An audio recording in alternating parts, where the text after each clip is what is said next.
बिस्मिल्लाहिर्रहमानिर्रहीम अस्सलाम वालेकुम। अच्छा जी, आज हम डिस्कस करेंगे कि अरिस्टोटल के स्लेवरी के ऊपर क्या व्यूज़ थे, वो स्लेवरी के मुतल्लिक़ उसकी यानी कि डिस्कशन क्या थी। सबसे पहले हम देखते हैं कि इसके इंट्रोडक्शन के बारे में।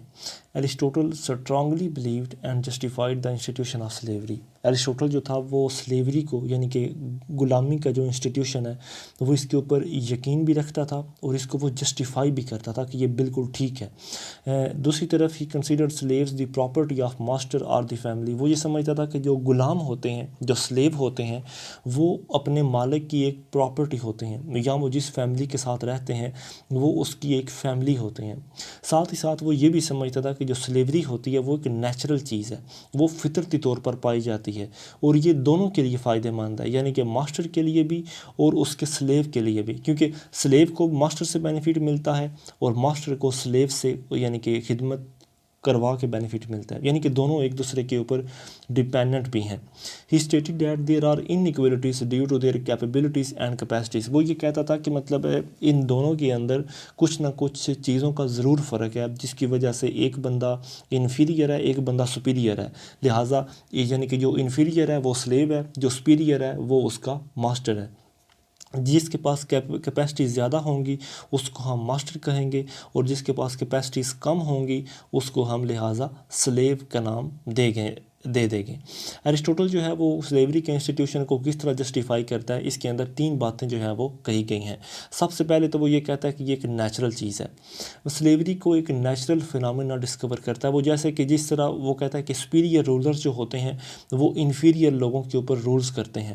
वो कहता है जिस तरह सोल जो होती है वो बॉडी के ऊपर रूल करती है, बिल्कुल वो कहता है इसी तरह जो मास्टर होते हैं वो नेचुरली तौर पर मेंटली और फिज़िकली स्ट्रांग होते हैं कंपेयर टू देयर स्लेव्स। मतलब अपने ग़ुलामों की निस्बत वो फिज़िकली तौर पर भी और ज़हनी तौर पर भी दोनों लिहाज से वो मजबूत होते हैं, जिसकी वजह से हम कह सकते हैं कि वो स्लेव यानी कि उनसे स्लेवरी करवाते हैं। नंबर 2 के ऊपर जो चीज़ है वो है नेसेसरी, कि ये चीज़ ज़रूरी भी है, यानी कि जो स्लेवरी का जो इंस्टीट्यूशन है ये नेचुरल तो है ही है, साथ में ये ज़रूरी भी है, क्योंकि जो स्लेवरी होती है ये एक इसलिए भी ज़रूरी है कि ये लेयर प्रोवाइड करती है। लेयर कहते हैं सुकून को, यानी कि मतलब क्योंकि देखिए अगर एक मास्टर है उसकी क्वालिटी सुपीरियर है तो ज़ाहिर सी बात है कि वो काम भी वो करेगा जो सुपीरियर होंगे, जब आपके स्लेवरी में वो काम किए जाते हैं जो इन्फीरियर होंगे। लिहाजा जो मास्टर होता है ये चीज़ उसको एक लेयर, उसको सुकून एक मिलता है एक स्लेव से अपनी यानी कि खिदमत वगैरह करवा के।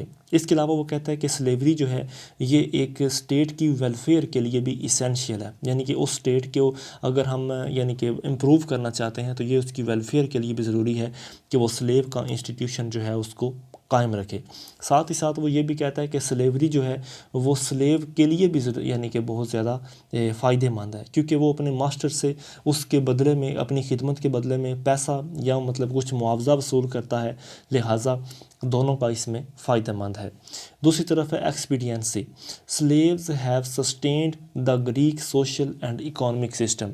वो ये कहता था कि मतलब जो स्लेव हैं इन्होंने जो हमारे माहौल है यानी कि जो यूनान का माहौल है, ग्रीक का जो सोशल और इकोनॉमिक सिस्टम है, इन्होंने उसको सस्टेन किया हुआ है, यानी कि उनको बिल्कुल एक मेंटेन के तौर पर एक बराबरी के तौर पर उसको चला रहे हैं। लिहाजा अगर स्लेव ना होंगे तो इसके यानी कि जो ग्रीक का सोशल निज़ाम है वो डिसऑर्डर हो जाएगा और काफ़ी ज़्यादा केओस जो है वो क्रिएट हो जाएगा। अच्छा जी, उसके बाद है अच्छा जी, अब यहाँ पर मतलब एरिस्टोटल जो है वो कुछ असूल ऐसी कुछ कंडीशन जो है वो बनाता है कि जिसके तहत वो ये कहता है कि किन लोगों को किन हालात में या किस तरह की यानी कि जो स्लेवरी है उसकी इजाज़त दी जाएगी, या मतलब स्लेव्स के साथ किस तरह का सलूक किया जाएगा। नंबर 1 के ऊपर जो इसकी कंडीशन है वो ये कहता है कि जो प्रिजनर ऑफ वार होंगे आप उनको स्लेव नहीं बना सकते। मतलब जो जंगी कैदी होंगे, जो जंग से हारे हुए होंगे, जो जीतने वाली यानी कि जंगी लोग हैं, वो उन कैदियों को अपना ग़ुलाम नहीं बनाएंगे। वो कभी भी इस चीज़ के ऊपर जो एरिस्टोटल है वो एग्री नहीं था करता, क्योंकि वो ये समझता था कि जो ग्रीक लोग हैं, जो एथेंस के लोग हैं, वो मेंटली तौर पर काफ़ी ज़्यादा स्ट्रॉन्ग हैं। लिहाजा उनके स्ट्रॉन्ग होने की वजह से अगर वो खुदा न खास्ता मतलब उसके ये लोग जंग हार भी जाते हैं और वो जंगी कैदी भी बन जाते हैं, तो चूँकि ये तो मेंटली तौर पर और फिज़िकली स्ट्रॉन्ग हैं, तो इनसे लिहाजा ग़ुलामी जो है वो प्रिजनर ऑफ वार से नहीं करवाई जाएगी। दूसरे नंबर पर वो ये कहता है कि बाय फोर्स आप किसी को अपना स्लेव नहीं बना सकते, मतलब ताकत के ज़ोर के ऊपर आप किसी भी इंसान को अपना ग़ुलाम नहीं बना सकते। फिर वो कहता है कि ट्रीट विद स्लेव्स प्रॉपरली, कि आज ये मतलब जो आपके ग़ुलाम हैं इनके साथ आपने इज़्ज़त और वक़ार के साथ पेश आना है। एरिस्टोटल ये कहता है कि मतलब अपने ग़ुलामों को बिल्कुल प्रॉपरली तौर पर उनके साथ ट्रीटमेंट करो, और अगर कोई मास्टर जुल्म और जबर करता है अपने मास्टर के ऊपर, अपने स्लेव के ऊपर, तो उसको लीगली तौर पर पुनिशमेंट भी दी जा सकती है, यानी कि वो सज़ा का हकदार है अगर वो अपने ग़ुलामों के ऊपर जो है वो ज़बरदस्ती करता है या जबर करता है। फिर नंबर 3 के ऊपर वो ये कहता है कि लिबर्टी फॉर दो slaves who have capacity for reasoning and virtue. वो कहता है कि वो वाले ग़ुलाम जिनके पास अक्ल है, जिनके पास सोच समझ है या बूझ है, यानी कि उनके पास रीजनिंग है, उनके पास नॉलेज है, उनके पास वर्च्यू है, तो ऐसे स्लेव्स के लिए आज़ादी होनी चाहिए, यानी कि उनको ग़ुलाम बनाकर नहीं रखा जा सकता, क्योंकि उनकी जो मेंटल कैपेबिलिटी है या उनकी जो मेंटल कैपेसिटी है वो आम लोगों से ज़्यादा है। लिहाजा ऐसे लोगों को ग़ुलाम ना बनाया जाए। फिर नंबर 4 के ऊपर वो ये कहता था कि slaves was essential for all round development. यहाँ पर एरिस्टोटल ये कहता है कि मतलब जितनी भी मतलब डेवलपमेंट है या जो सोशियो इकोनॉमिक सोसाइटीज़ को सस्टेन करने के लिए इनका होना ज़रूरी है, लेकिन जो मास्टर्स हैं उनके पास इस बात का कोई हक़ नहीं कि वो अपनी पावर को मिसयूज़ करें अपने ग़ुलामों के साथ, क्योंकि जो ग़ुलाम हैं वो सिर्फ़ उनकी मदद करने के लिए हैं, उनके सब ऑर्डिनेट नहीं हैं, यानी कि उनके नीचे लग के रहने वाले नहीं हैं, बल्कि सिर्फ़ उनके कामों में उनकी मदद करने वाले हैं। अच्छा जी, अब एरिस्टोटल ने जो ये यानी कि अपना स्लेवरी के ऊपर इसने बयान दिए हैं, इसके ऊपर काफ़ी ज़्यादा क्रिटिसिज्म भी किया गया है। नंबर 1 के ऊपर जो एरिस्टोटल की थ्योरी ऑफ स्लेवरी के ऊपर क्रिटिसिज्म आता है वो ये कि इसकी जो क्लासिफिकेशन है ये on the basis of capacities है, जो कि एक रॉन्ग चीज़ है, यानी कि इसने लोगों को सलाहियत के तौर पर जो है वो ग़ुलाम और सलाहियत ना होने के तौर पर उनको मतलब सलाहियत होने के ऊपर मास्टर और सलाहियत ना होने के ऊपर उसने इनको ग़ुलाम बनाया है। लिहाजा ये कोई एक लॉजिकल क्राइटेरिया जो है उसकी क्लासिफिकेशन का ये नहीं है, बल्कि बस उसने एक एवें तुक्का सा मार दिया है इस तरह की, लिहाजा क्लासिफिकेशन को हम रॉन्ग कंसिडर करेंगे। नंबर 2 के ऊपर है कि मतलब इसने ओरिजिन ऑफ स्लेवरी को जो यानी कि हिस्टोरिकल ओरिजिन ऑफ स्लेवरी है इसने उसको रिजेक्ट किया है, बल्कि not only classify on the basis of philosophical but only classify on the basis of philosophical rationalisation, यानी कि एरिस्टोटल जो है उसने हिस्टोरिकल ओरिजिन मतलब स्लेवरी आखिर इसकी बुनियाद कैसे पड़ी इसने इस चीज़ को यानी कि डिफ़ाइन नहीं किया, बल्कि सिर्फ़ और सिर्फ इसको फिलासफिकल रैशनलाइजेशन के ऊपर फ़िलासफ़ी की बुनियाद के ऊपर इसने स्लेवरी के इंस्टीट्यूशन को डिफ़ाइन किया है, जो ये भी बात ठीक नहीं है। नंबर 3 के ऊपर है प्रीमिटिव लुक टुवर्ड्स लाइफ, मतलब इसने ज़िंदगी को इस तरह से देखा है कि जिस तरह पुराने वक्तों में अनपढ़ और जाहिल लोग जो हैं वो ज़िंदगी की तरफ देखते थे, यानी कि जिस तरह ग़ुलामों को मतलब जब मार्केट में बेचा या ख़रीदा जाता था तो उनके ऊपर वज़न लाद के उनको चला के या मतलब उनकी बॉडी के यानी कि ऑर्गन्स वगैरह को इस तरह से देखा और परखा जाता था कि जिस तरह जानवरों को ख़रीदा जा रहा है। तो इस तरह यानी कि जो इसने एक व्यू लिया है स्लेवरी का वो बिल्कुल एक प्रीमिटिव व्यू लिया है, और ये चीज़ रिफ़्लेक्ट करती है कि एरिस्टोटल कितना एक कंज़र्वेटिव सोच रखता था, यानी कि लिबरल की बजाय वो एक कंज़र्वेटिव सोच रखता था। और नंबर 4 के ऊपर जो इसके ऊपर क्रिटिसिज्म किया गया है वो ये कि एरिस्टोटल का जो क्लासिफिकेशन ऑफ स्लेवरी है वो मुकम्मल एक प्रीजुडिशियल है। प्रीजुडिशियल से मुराद ये है कि ये एक मतलब हम कह सकते हैं कि डिस्क्रिमिनेशन के ऊपर बेस किया गया है, जो कि ह्यूमन डिग्निटी के बिल्कुल ख़िलाफ़ है। इसने यानी कि इंसानों को इस तरह परखा है कि जिस तरह जानवरों को परखा जाता है। साथ ही साथ एरिस्टोटल अपने यूनानियों के बारे में ये कहता है कि हमारे जो यूनानी हैं वो यानी कि पूरी दुनिया के ऊपर रूल करने के लिए पैदा हुए हैं और उनको कभी भी स्लेव नहीं बनाया जा सकता, बेशक वो जंग हार भी जाएं। तो लिहाजा ये जो बातें हैं ये बिल्कुल एक मन घड़त और किताबी और फ़िलासफ़िकल उसकी अपनी बातें हैं। इन बातों की कोई हकीकत नहीं है जो उसने इंसान को स्लेवरी के इंस्टीट्यूशन को उसने डिफ़ाइन किया है इस बात का। अच्छा जी, नेक्स्ट जो हमने इसी के अंदर हम इस वीडियो में दूसरा टॉपिक हमने डिस्कस करना है वो है Aristotle as the father of political science. कि एरिस्टोटल जो है उसको हम फादर ऑफ पॉलिटिकल साइंस क्यों कहते हैं।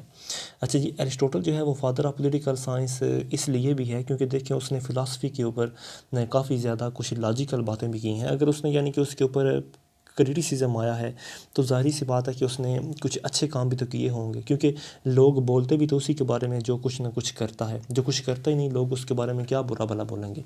लिहाजा मतलब इसकी कुछ अच्छी बातें भी हैं, बल्कि अच्छी बातें ज़्यादा हैं इसके क्रिटिसिज्म के इरिस्पेक्टिव। अकॉर्डिंग टू डनिंग, यानी कि एक फ़िलासफ़र है डनिंग, उसने कहा था कि मतलब एरिस्टोटल जो है वो एक टर्निंग पॉइंट लेकर आया है फ़िलासफ़ी की हिस्ट्री के अंदर। साथ ही साथ उसने ये कहा था कि पॉलिटिकल थेरीज़ के अंदर एरिस्टोटल ने हिस्ट्री को चेंज कर दिया है। उसने यानी कि एरिस्टोटल ने give the politics the character of an independent science, यानी कि पॉलिटिकल साइंस को या जो पॉलिटिकल थेरीज़ हैं, एरिस्टोटल ने पॉलिटिकल थेरीज़ को एक इंडिपेंडेंट साइंस का किरदार उसने दिया है। यानी कि ये एरिस्टोटल की खिदमात का ये नतीजा है कि जो पॉलिटिकल थेरीज़ हैं इसने उनको एक आज़ादाना साइंस का रुतबा दिया है। नंबर 3 के ऊपर है कि इस बात में कोई शक नहीं कि जो प्रैक्टिकल पॉलिटिकल फ़िलासफ़ी वेस्ट के अंदर आई है वो एरिस्टोटल की वजह से ही आई है। यानी कि जो वेस्ट मतलब मगरबी इलाका जात जो हैं, यानी कि यूरोप वगैरह अमेरिका वगैरह, वहाँ पर जो मतलब जिनको हम दी वेस्ट कहते हैं, वहाँ पर जो पॉलिटिकल फ़िलासफ़ी की बुनियाद रखी गई है, जो उसको प्रैक्टिकली इम्प्लीमेंट किया गया है, वो एरिस्टोटल की मदद से ही उसको किया गया है। नंबर 4 के ऊपर वो ये भी कहता है कि मतलब एरिस्टोटल जो है मतलब जो एरिस्टोटल है उसने कॉन्स्टिट्यूशनलिज़म और सोवरेनिटी ऑफ लॉ के ऊपर काफ़ी ज़्यादा उसने ज़ोर दिया है। उसने ये कहा है कि मतलब एक कॉन्स्टिट्यूशन होना चाहिए, आइन होना चाहिए, आइन की बालादस्ती होनी चाहिए और सोवरेनिटी होनी चाहिए, सोवरेनिटी ऑफ लॉ होनी चाहिए, मतलब कानून की इज़्ज़त होनी चाहिए। तो ये चीज़ें जो है उसकी थेरीज़ के अंदर रिफ़्लेक्ट करती हैं कि एरिस्टोटल जो है वो रूल ऑफ लॉ को काफ़ी ज़्यादा इम्पॉर्टेंस देता था। वो यानी कि कानून की खिदमत या कानून की इज़्ज़त करना या कानून की बालादस्ती का होना, वो इस चीज़ को काफ़ी ज़्यादा रिफ़्लेक्ट करता था। नंबर 5 के ऊपर जो कि कहा जाता है एरिस्टोटल क्लेम्स, एरिस्टोटल ये बात कहता था कि जो रियासत होती है वो सिर्फ़ इसलिए पैदा नहीं होती कि वो अपने यानी कि लोगों को ज़िंदगी दे, बल्कि वो इसलिए होती है कि वो अपने लोगों को अच्छी ज़िंदगी दे। लिहाजा ये चीज़ जो है यानी कि एरिस्टोटल की ये जो थ्योरी है कि जो एक रियासत है वो अच्छी ज़िंदगी के लिए पैदा की यानी कि बनती है, तो ये चीज़ रिफ़्लेक्ट करती है मॉडर्न डेमोक्रेसी को, क्योंकि मॉडर्न डेमोक्रेसी के अंदर तमाम किस्म की लिबर्टी या फ्रीडम जो है वो अपने लोगों को दी जाती है ताकि उनकी जो फंडामेंटल उनके राइट्स हैं वो उनको दिए जा सकें और उनकी पर्सनल, प्रोफेशनल और उनकी जो करैक्टर डेवलपमेंट है वो डेमोक्रेसी में मुमकिन हो पाए। तो ये चीज़ भी रिफ़्लेक्ट करती है कि किस तरह एरिस्टोटल जो है वो मॉडर्न डेमोक्रेसी को फ़रोग़ देने की कोशिश करता है अपने अपने मुख्तलिफ़ किस्म के थ्योरीज़ में। इसके बाद एरिस्टोटल जो है वो प्राइवेट प्रॉपर्टी के कॉन्सेप्ट को काफ़ी ज़्यादा डिफेंड करता था। वो ना कि मतलब जिस तरह की आइडियल स्टेट प्लेटो ने बनाई थी, प्लेटो तो जो है वो ये कहता था कि जो भी यानी कि प्राइवेट प्रॉपर्टी का कोई कॉन्सेप्ट नहीं है रूलर्स के लिए भी और सोल्जर्स के लिए भी। लेकिन एरिस्टोटल जो है वो ये कहता था कि नहीं, प्राइवेट प्रॉपर्टी होनी चाहिए, क्योंकि अगर प्राइवेट प्रॉपर्टी होगी तो ये चीज़ इंसान को मतलब उसकी थिंकिंग को मतलब अपने लिए भी और अपने आने वाली नस्लों के लिए भी यानी कि उजागर करना सिखाएगा। फिर चूँकि इंसान मेहनत करेगा जब प्राइवेट प्रॉपर्टी का कंसेप्ट होगा, और यही जो कंसेप्ट है ये आज भी इसका डिफेंस यानी कि किया जाता है कि प्राइवेट प्रॉपर्टी जो है वो इसका कंसेप्ट होना चाहिए। अच्छा जी, उसके बाद है he regards father of theory of separation of power. Aristotle को father of theory of separation of power भी कहा जाता है। एरिस्टोटल जो है वो सेपरेशन ऑफ पावर का भी कायल था और साथ ही साथ वो चेक एंड बैलेंस का भी कायल था। उसने स्टेट के ऑर्गन्स को 3 हिस्सों में डिवाइड किया। वो ये कहता था कि लेजिस्लेचर, एग्जेक्टिव और जुडिशरी, ये तीन यानी कि बेसिक ऑर्गन होते हैं किसी भी स्टेट के या गवर्नमेंट को रन करने के, और इन तीनों को आज़ाद भी होना चाहिए, इनके दरमियान सेपरेशन ऑफ पावर भी होनी चाहिए, और इनको इंटरडिपेंडेंस भी होना चाहिए, और चेक एंड बैलेंस भी होना चाहिए। और ये चीज़ आज भी जो है डेमोक्रेसी में वैलिड है। नंबर 8 के ऊपर एरिस्टोटल जो है वो इस बात को इंश्योर करता है कि पॉलिटिक्स के दरमियान और इकोनॉमिक्स के दरमियान बहुत गहरा रिलेशनशिप है, क्योंकि जिस मुल्क के अंदर सियासत स्टेबल नहीं होगी, पॉलिटिक्स स्टेबल नहीं होगी, वहाँ की इकॉनमी जो है वो भी स्टेबल नहीं हो पाएगी। क्योंकि अगर बार बार पॉलिसी जो है वो चेंज होती रहेंगी, पॉलिसीज़ के अंदर कंटिन्यूटी नहीं होगी, तो जाहिर सी बात है इकोनॉमिक के ऊपर उसका काफ़ी ज़्यादा बैड इम्पैक्ट जाएगा। तो ये चीज़ भी हम वैलिड करते हैं आज भी। नंबर 9 के ऊपर है कि एरिस्टोटल की जो बुक है द पॉलिटिक्स जो है ये एक साइंस के अंदर, पॉलिटिकल साइंस के अंदर और आर्ट्स के अंदर आज भी इसको चीफ वर्क जो है वो कंसिडर किया जाता है, जिसमें यानी कि आर्ट ऑफ गवर्नमेंट, जिसमें art of justification of state institution like slavery या फैमिली वगैरह, इन तमाम चीज़ों को इस तरह से डिफ़ाइन किया गया है कि इनको एथिकली, लॉजिकली और मतलब हम इनको हर हवाले से जो है इनको परफेक्ट किस्म का समझते हैं, जो एरिस्टोटल ने अपनी द पॉलिटिक्स के अंदर इन चीज़ों को डिफ़ाइन किया है। इसी पॉलिटिक्स की बुक के बारे में ज़ीलर एक यानी कि फ़िलासफ़र है, वो ये कहता है कि एरिस्टोटल की जो पॉलिटिक्स है, the politics of Aristotle is the great contribution on the field of political science that we possesses. वो ये कहता है कि एरिस्टोटल की जो द पॉलिटिक्स के नाम से जो बुक है, इसका साइंस के अंदर एक बहुत बड़ा कंट्रीब्यूशन है, और इसी कंट्रीब्यूशन को आज हम पोजेस करते हैं, यानी कि आज हम इससे फ़ायदा उठाते हैं। नंबर 10 के ऊपर है कि इसने जो फ़िलासफ़ी थी प्लेटो की, यूटोपियन आइडियल स्टेट, मतलब जो आइडियल, मतलब प्लेटो ने तो एक ऐसी आइडियल स्टेट बनाई थी कि जिसका हकीकतन कोई वजूद या बुनियाद आ ही नहीं था सकता, यानी कि इम्प्रैक्टिसेबल थी। लेकिन एरिस्टोटल ने एक ऐसी आइडियल स्टेट जो है वो पेश की थी जो मुकम्मल तौर पर कंक्रीट, लॉजिक और साइंटिफिक अप्रोच जो है वो रखती थी। इसके बाद Aristotle support principle of unity through diversity. Aristotle इस बात को भी फ़रोग देता था कि जिन ममालिक के अंदर मिक्स कल्चर है, यानी कि वहाँ पर एक से ज़्यादा डाइवर्सिटी के लोग रहते हैं, यानी कि डाइवर्सिटी जहाँ पर ज़्यादा है, तो मतलब जहाँ पर डाइवर्सिटी है तो वहाँ पर यूनाइटी जो है वो मुमकिन हो सकती है। तो इस प्रिंसिपल को एरिस्टोटल जो है वो सपोर्ट करता था, और यही चीज़ जो है डेमोक्रेसी के अंदर भी आती है। He separated ethics from politics. Plato जो है वो पॉलिटिक्स को एथिक्स के साथ सेपरेट नहीं था करता, लेकिन एरिस्टोटल जो है इसने एथिक्स को पॉलिटिक्स से सेपरेट करके रखा था। अच्छा, अब बात करते हैं इसके कंक्लूजन की, मतलब एरिस्टोटल की जो कंट्रीब्यूशन है, इसका कंक्लूजन कहानी के क्या निकलता है। कंक्लूजन में ये होता है कि एरिस्टोटल की जो दी पॉलिटिक्स के नाम से बुक है, ये तकरीबन 1000 साल तक इसके मरने के बाद किसी के ऊपर इसका कोई इन्फ्लुएंस नहीं हुआ। लेकिन जब 13वीं सदी के अंदर इसकी दी पॉलिटिक्स बुक को लैटिन ज़ुबान के अंदर, यानी कि लातीनी ज़ुबान में ट्रांसलेट किया गया और फिर इसको वेस्टर्न यूरोप के अंदर लाया गया, तो यहाँ पर आकर इसको काफ़ी ज़्यादा पॉपुलैरिटी मिली, और इसके जो यानी कि थॉट्स हैं, इसकी जो थेरीज़ हैं, उनको काफ़ी ज़्यादा फ़रोग दिया गया। इसके अलावा जो फ़िलासफ़र है मैकियावेली, मशहूर फ़िलासफ़र जिसको हम भी इंशाल्लाह स्टडी करेंगे, उसने जो अपना काफ़ी ज़्यादा आइडियाज़ हैं वो भी प्लेटो से लिए हैं, यानी कि मतलब सॉरी एरिस्टोटल की बुक द पॉलिटिक्स से लिए हैं। मैकियावेली ने जो बुक लिखी है द प्रिंस के नाम से, इसमें जो उसने यानी कि बहुत ज़्यादा इन्फ्लुएंस जो है वो एरिस्टोटल से लिया है। मसलन on the theory of revolution के ऊपर जो मैकियावेली की थ्योरी ऑफ रेवोल्यूशन है, या एरिस्टोटल की जो थ्योरी ऑफ रेवोल्यूशन है, वो इसके प्रिंस बुक के अंदर हमें रिफ़्लेक्ट होती हुई नज़र आती है।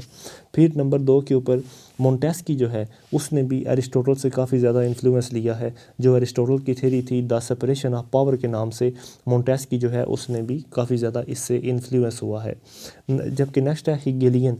हैगल की जो थ्योरी है the expression of self consciousness of the state, वो भी इसने एरिस्टोटल की थ्योरी से ही ड्राइव की है। मतलब हैगल को भी हम डिस्कस तो करेंगे, लेकिन इसने भी जो एक्सप्रेशन अपना दिया है self consciousness of the state का, वो भी एरिस्टोटल से ही ड्राइव किया गया है। और आखिर में कार्ल मार्क्स जो कि 18वीं सदी में था, सॉरी मतलब 18th यानी कि 100 से बाद में इसका दोहराया है।